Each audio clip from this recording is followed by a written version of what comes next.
Welcome back to another episode of Ordinal Revolution. My name is Shizzy, and on this channel we cover Ordinals, BRC20s, and bitmaps exclusively.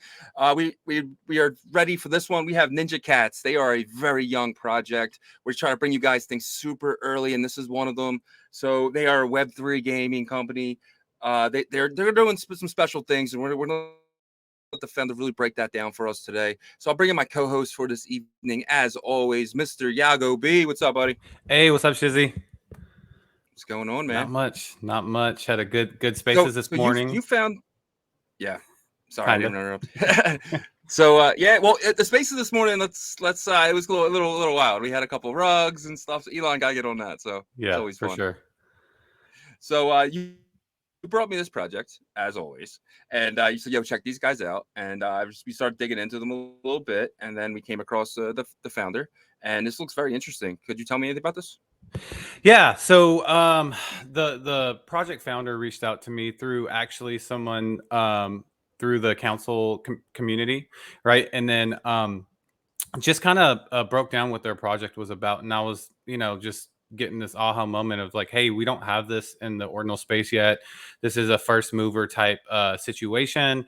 We'd love to have you on the show. And he was like, yeah, let's make it happen. So I'm really excited about it because there's multiple aspects to their GameFi type project, right?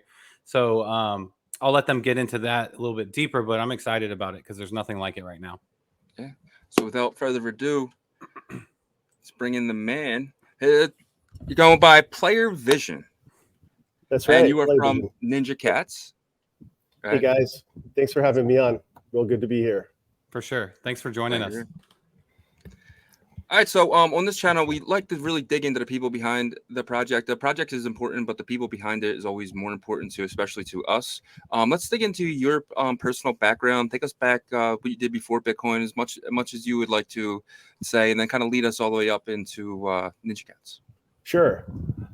Well, I think like my first hands-on experience, like actually being technical, was back like when I was in elementary school. I was like programming on my TI calculator, a home run derby game, literally. And so you had like these chords that you would connect. And that was like the first sensation I had where like you could scale something and people could start sharing something that you created and start playing. And so, I mean, I was still very much like a nerd and geek working on that stuff. But it was fun to see that. And, fast forward, I have like a tech background, business background. My parents were entrepreneurs. They owned a couple like startup consulting and like early stage like recruiting consulting type of businesses. I was born in New York. Lived in Toronto, Canada for a good 5 or 10 years, and then pretty much grew up on the West Coast.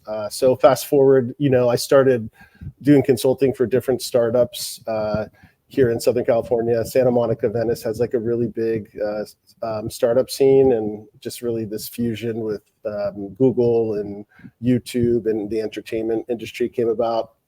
And then I ran across, I first heard about Bitcoin when in about 2014.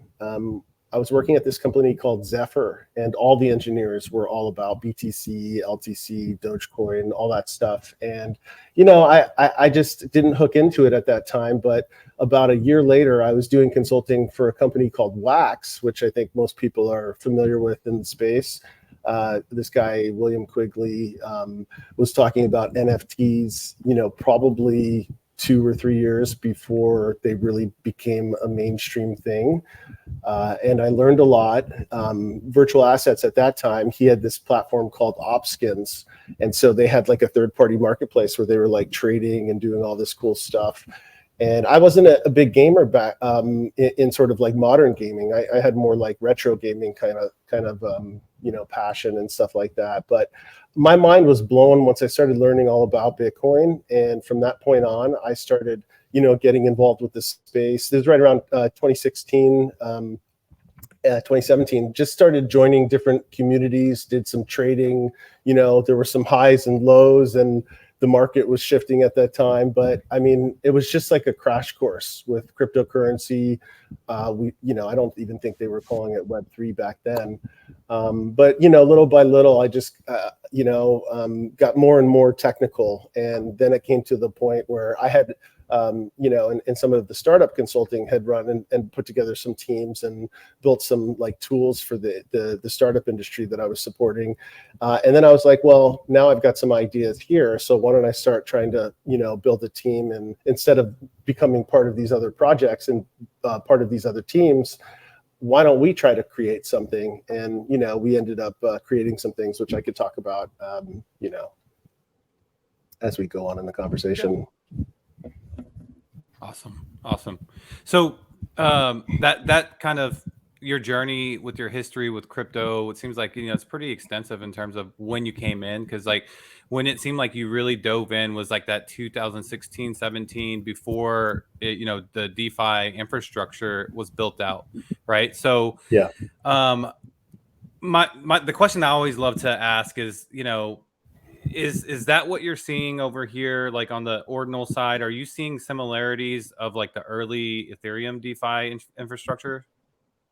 Totally. And putting the technology aside, the first thing I spot is the culture, right? Like the communities that are rising up, the nature, like the rebellious nature of how Ordinals came about.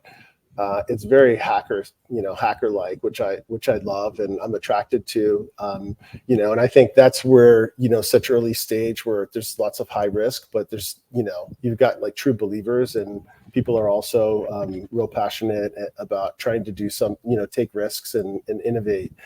So initially it was that culture vibe, just starting to understand what the Ordinals community valued and what they were trying to accomplish, and then started diving into some different things, with some of the gaps that exist after the BRC20 craze. You have a lot of you've got the inscriptions, you've got the recursion, and then people are saying like, well, how do we start replicating something similar to the smart contracts that people can start building different apps on top of? And so that's very similar to how Ethereum came about in 2017, where you had that foundational layer that was built. Then people figured out through liquidity pools that we can start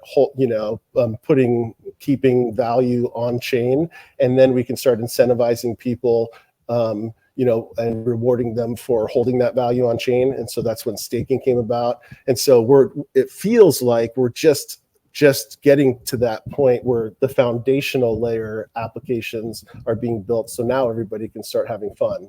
That's kind of how it feels like. So yeah, I got that vibe, and I'm super excited about it. That's awesome. So what was your chain of choice before? And then when did you hear about Ordinals and this new everything that's going on Bitcoin?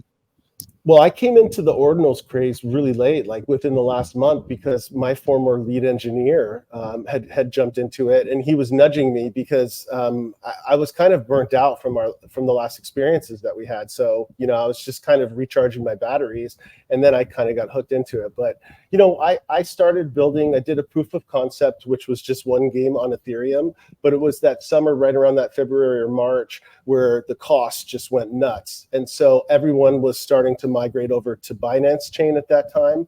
And that's when like the pancake swap and the bakery swap and all that stuff came about. And so I was like, well, I don't want to jump over the fence and stay there, because I was playing around with Uniswap and still doing some experimental trading at that time. But the deployment costs for actually, I created like this brick breaker game, and we were doing some primary staking, like some basic staking on it. And then I kind of learned like, well, there needs to be a little bit more adventure than that.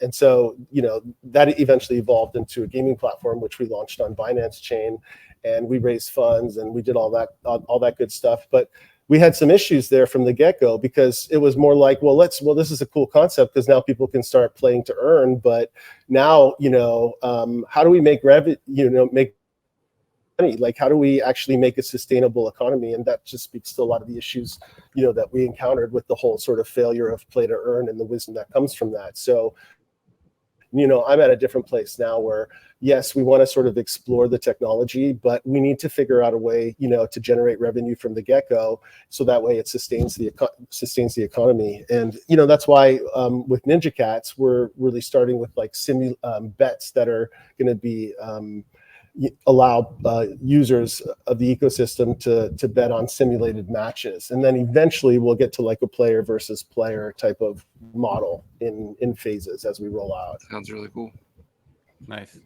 So in the simulated matches, you can build up attributes, right?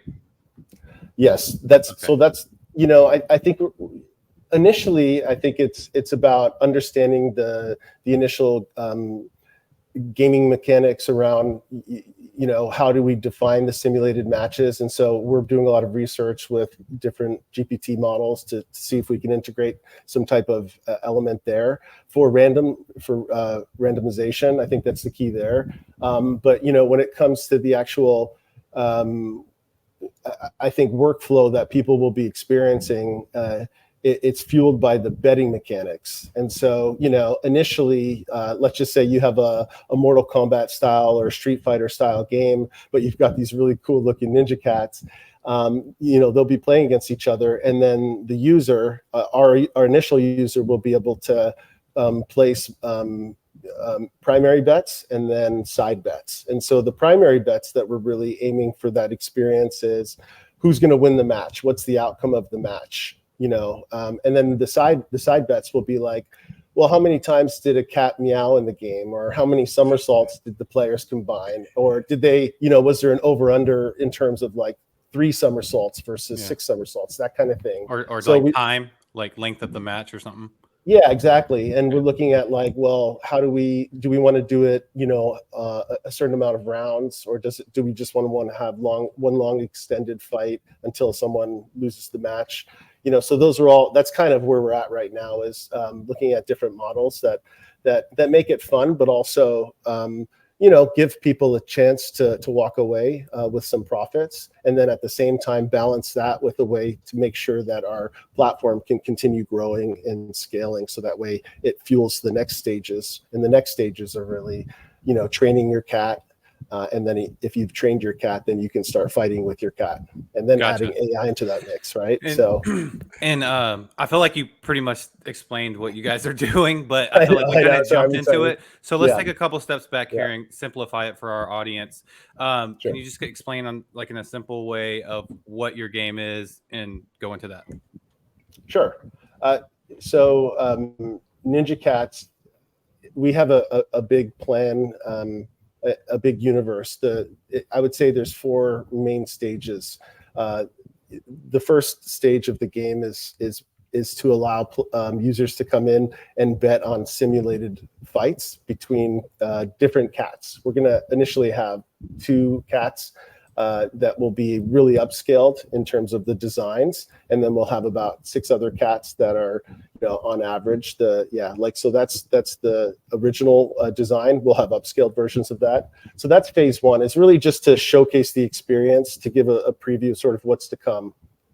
Phase 2 is going to be focused on training, creating a cat fighter training engine, and that's where we start introducing the creator economy aspects of the platform, where you can start really leveling up your reputation, and that would be assigned to different kinds of assets that people could be familiar with in GameFi. And so phase 3 is really to take that progressive based digital artifacts, or your progressive based accounts, and use that to start having an advantage in you personally having a cat that's fighting within matches. And so right now we're in phase 1, phase 2, and phase 3. We're still kind of looking at the best way to create some type of incentives for contributing in each of those stages.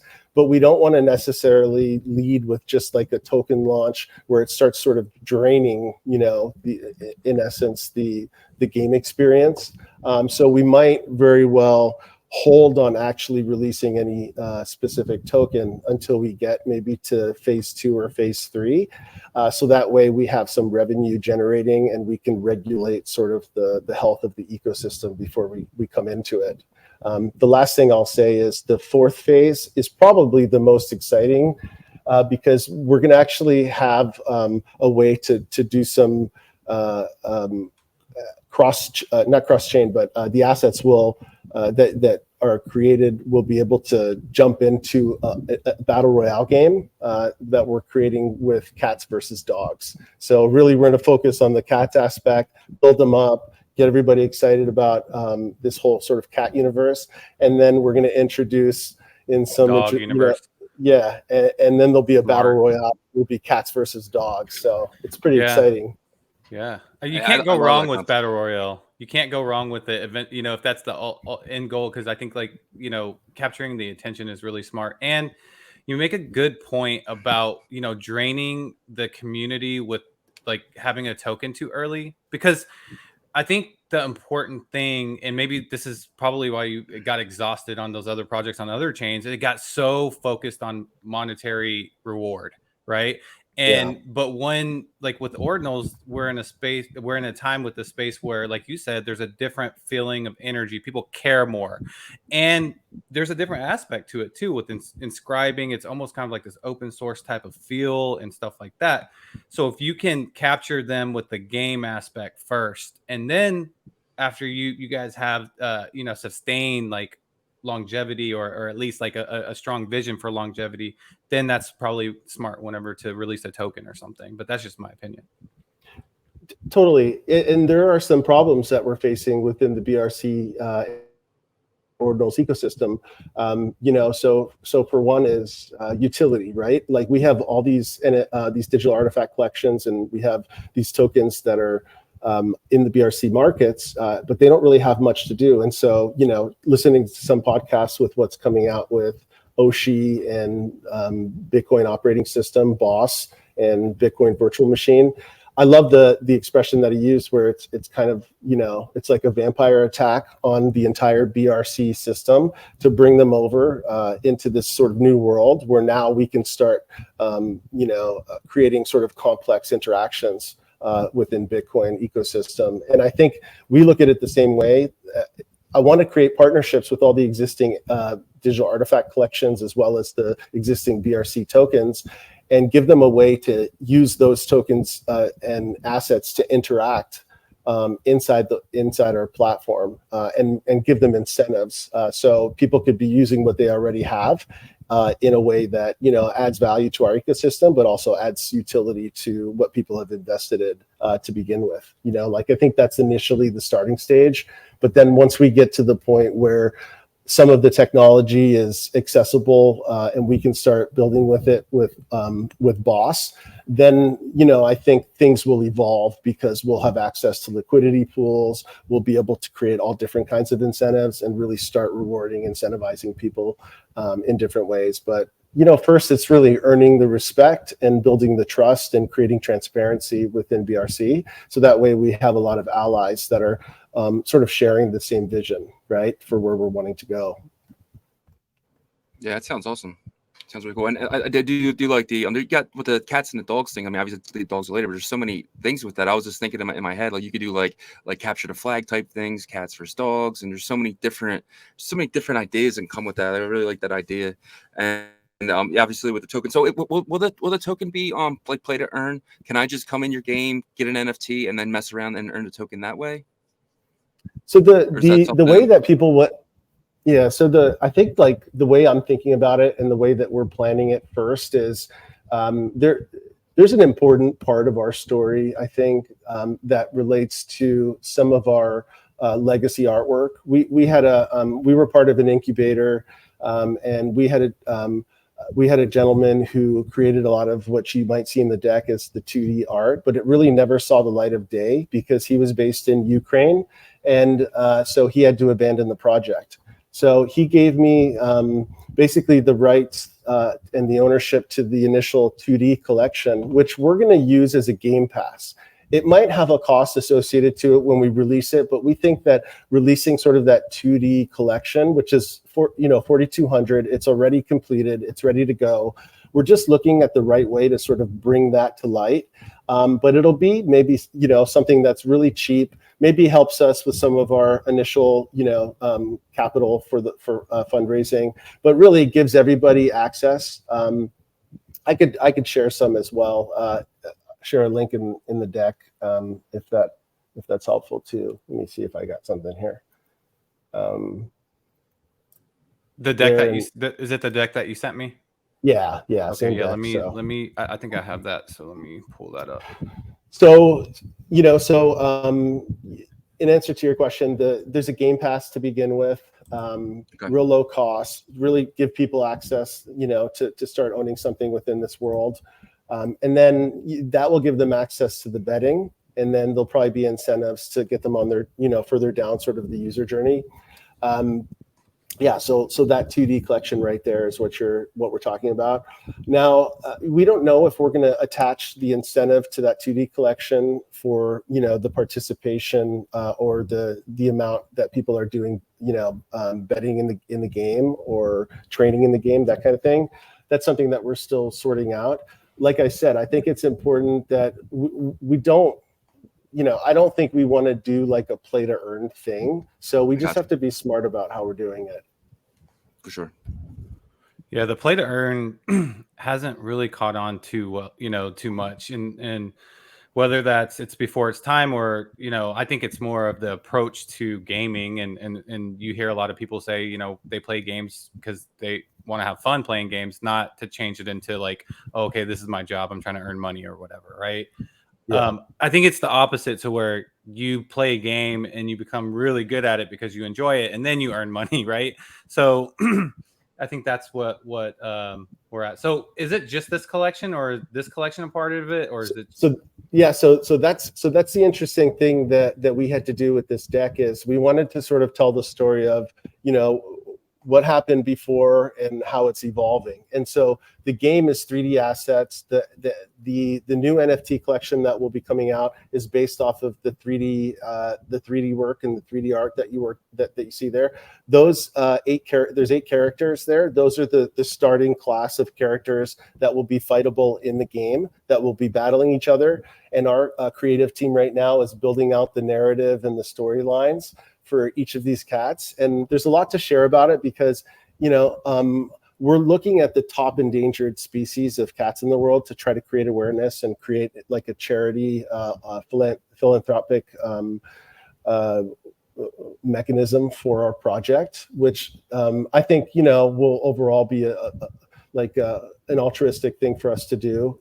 At the same time, it's going to make the game fun once you understand sort of where these characters come from, and at the same time you'll be learning about different cat breeds and rare things. Like, for example, there's one species of cat that comes from Thailand, and they're sisters here, and maybe one's an alternative sister, and then the other one's more of a girly girl, and maybe they've got some conflict between us. And so the backdrop could be where they're fighting in Thailand. And we're going to create the opportunity for people to create maps, and then down the road give voting on the maps, so people can really take ownership over sort of how this ecosystem and these games are evolving. The other part I wanted to say too that's important is, so our game studio, my lead there, and he's also, there's a couple other co-founders part of the project. He's also, got experience with deploying games in the app stores where they've had like millions of downloads.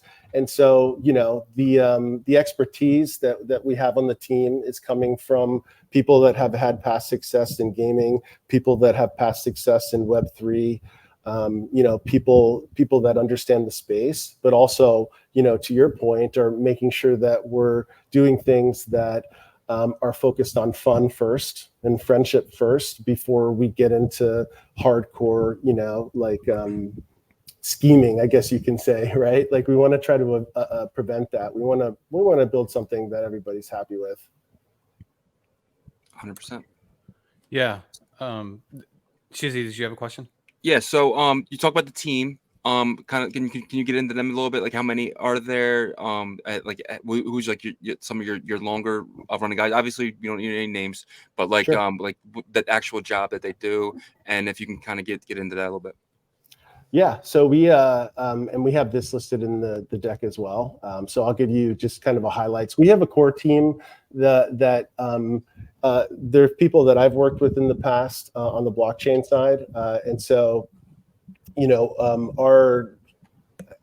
I would say the folks that are doing the R&D on Ordinals right now and coming up with the solution. This is a lead that has a couple of helpers that I've worked with, and there's I think it's about 7-8 years of experience. He's delivered smart contracts, and he's been deep into like the BRC world and understanding kind of like what's coming up in terms of the new things that we can do. There are some limitations, I think that we have, and so he's sort of solving those problems. The PlayFox, he's our game studio lead. Right now, I'm spending the most time with him because we're building the game mechanics and the betting mechanics for the MVP, which will be ready mid-August. And then that's when we'll hook the back end solution, whether we're able to use Boss or whether we're going to be doing the inscription solution to begin with. The nice thing there is the betting is fairly rudimentary in terms of like the solution there. So either way, we know that we can do it. I'm Player Vision, so I talked about myself before. Tech Sensei, he's an entrepreneur.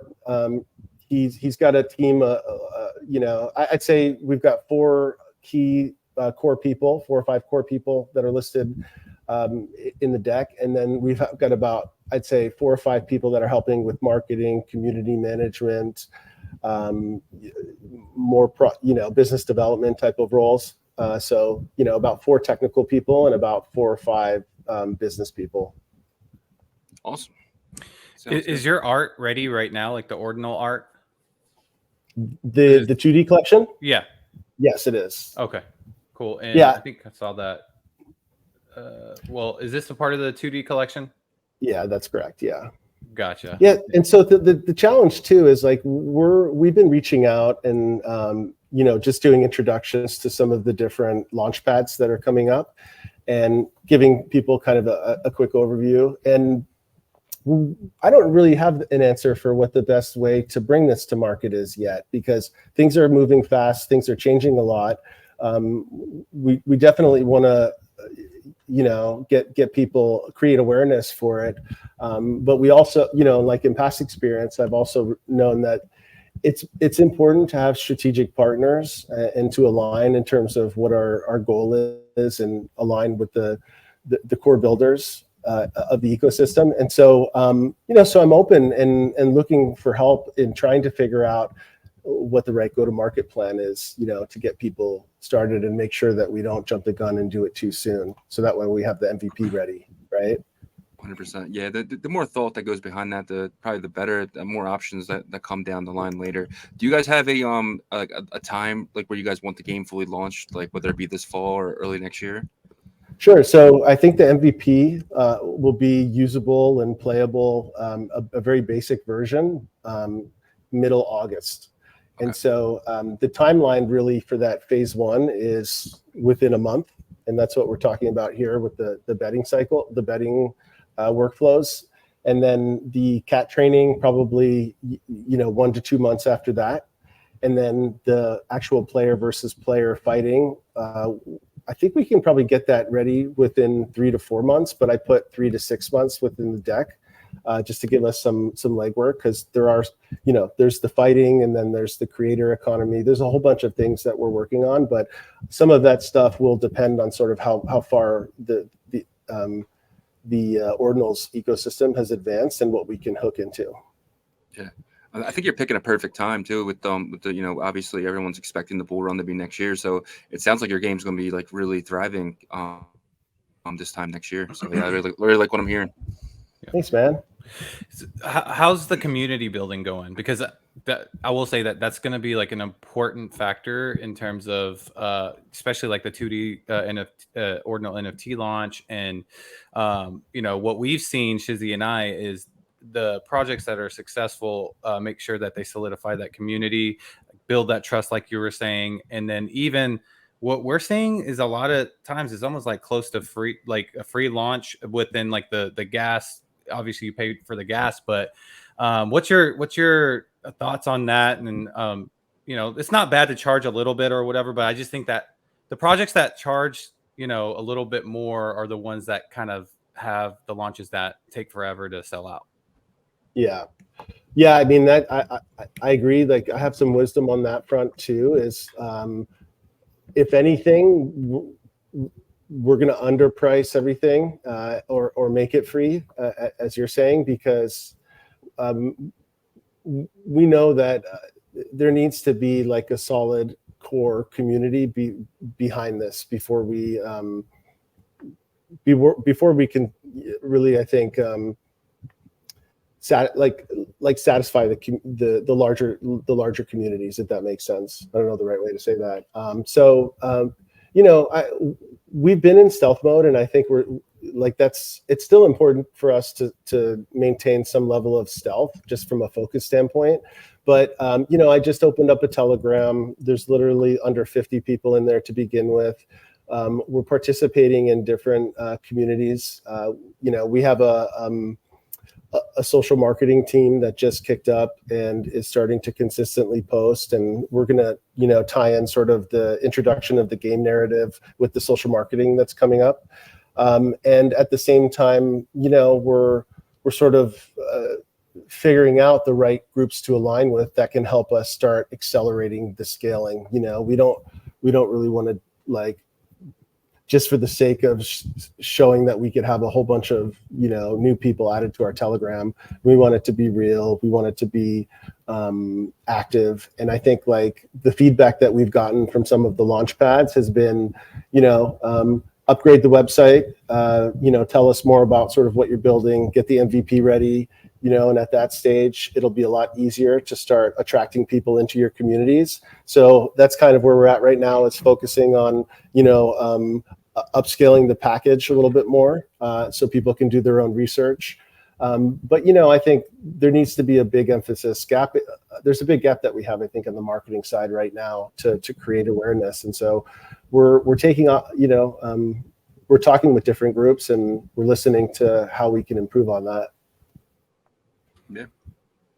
So what does the day-to-day look like with the team? Are you guys all like kind of friends? Do you like have hangout sessions, or is it kind of just like boots to the ground, let's get to work? But what's the morale of the team, and like, is there any fun stuff that maybe you can kind of tell us what happens behind the scenes?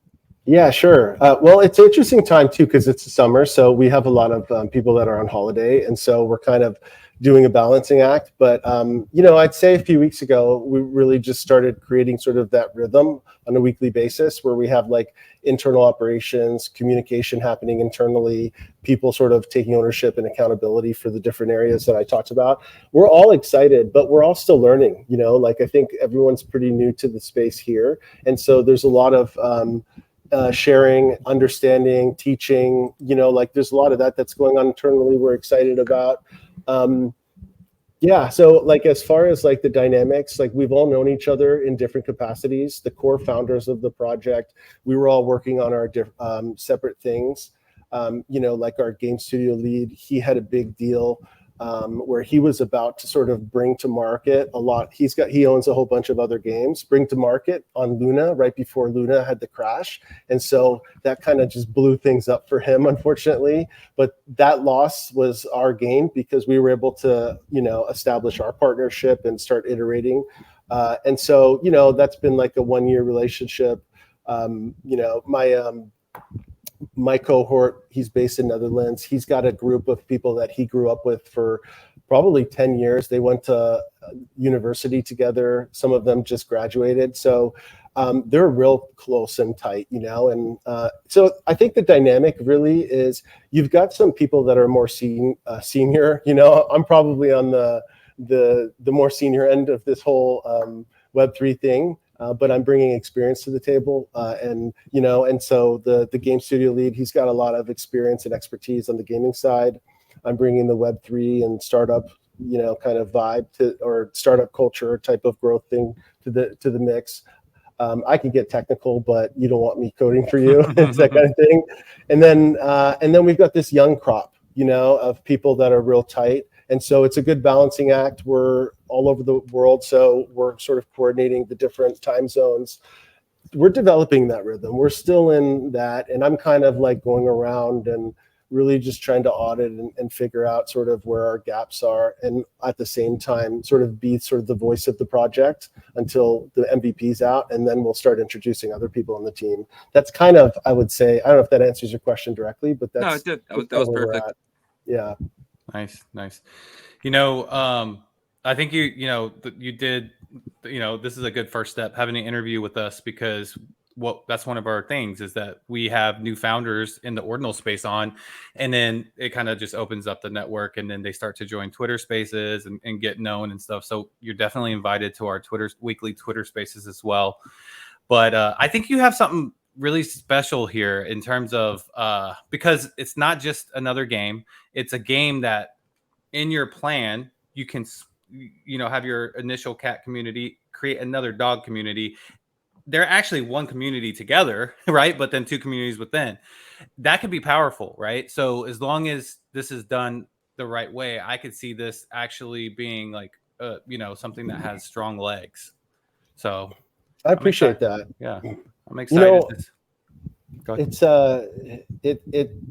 It's something that, like, personally, I've put a lot of thought into around the right way to approach this, while understanding, as an investor and someone that's been on the other side, about what I would want to hook into and what would sort of mitigate those risks. And so that's why, you get me going, and I can get real marketing and become that guy, that annoying guy that's just kind of that. But I really want to try to be conservative about what we're sharing, and giving people something hands-on that they can experience, and taking in a lot of feedback. And at the same time, we're still learning a lot and understanding sort of the core of what it means to be part of the Ordinals, ecosystem. And, that groundwork is still being laid. And the fact that I don't see any betting or really large-scale games on the network, we see an opportunity as first movers to come in and help with that process. Not just launch something, do a big money grab, and then bolt out, but really understand and try to play a role. And that's something that, you asked me a question earlier, like, we didn't have I think it's so competitive, or it's just so centralized in some of these other spaces or other blockchains, where I'm not as comfortable seeing an in those places, where I see that there's a role that we could play here. And so we're not in a hurry to play that role. It's more about trying to help, help educate people how we get it right, and how other people see value, and how we can help. Right. Yeah. So would you say that was like an intuition, like gut feeling when you went forward with Ordinals? Because you said you were kind of like indecisive with all these other things, and then it's like almost kind of like an aha moment. Is that totally instincts? And I've had those feel, not to like sound like toot your own horn, arrogant, or whatever the case is, but because a lot of times you swing and you miss, but the instincts, it was just something like, this is it. There's a feeling there, and so then you want to put yourself out there and see how do we make this happen. We don't have all the answers, but it's like when we build something, and you have a team, or you have something you can develop, like, you shop around different blockchains, you talk with different groups, and you try to find that fit. And I don't know, I just, something's really special going on here, and it might take some time for the whole world to realize that, but that's how I feel about it. And there's something sacred going on here, and I want to be part of it. Awesome. That sounds awesome. Yep. Yeah, like my big thing, like I said before, is like the people and stuff. And like I don't bet on projects. I bet on the people behind the projects. And I really like what I'm hearing, man. I would definitely, definitely bet on you guys. I mean, I really feel like you're genuine, and this has been a great conversation. This is usually the part in the conversation when we like to give our guests basically the stage. Talk about where people can come find you. Talk about if you're looking for anything, or like a team member or anything like that. Anything you can specifically say about your project and where people can find you. Yeah, I mean, I just want to say thanks for having the conversation first. I really appreciate both of your time, and I'm excited to share more. I can probably drop some links once this airs live that will help guide people to our Twitter, to our Telegram, to our Discord, and I think that's a good starting point. One thing that I think we're trying to do too is to have the dialogue in those communities about what people want to see. We don't have it fixed in stone. We're just trying to give people sort of a vision. And I'll leave people with this is, there's an energy and excitement to this whole Web3 or crypto thing. And it involves community at the core. It does involve, people trying to gain value in different ways, gain experiences, mostly gain friends and build relationships.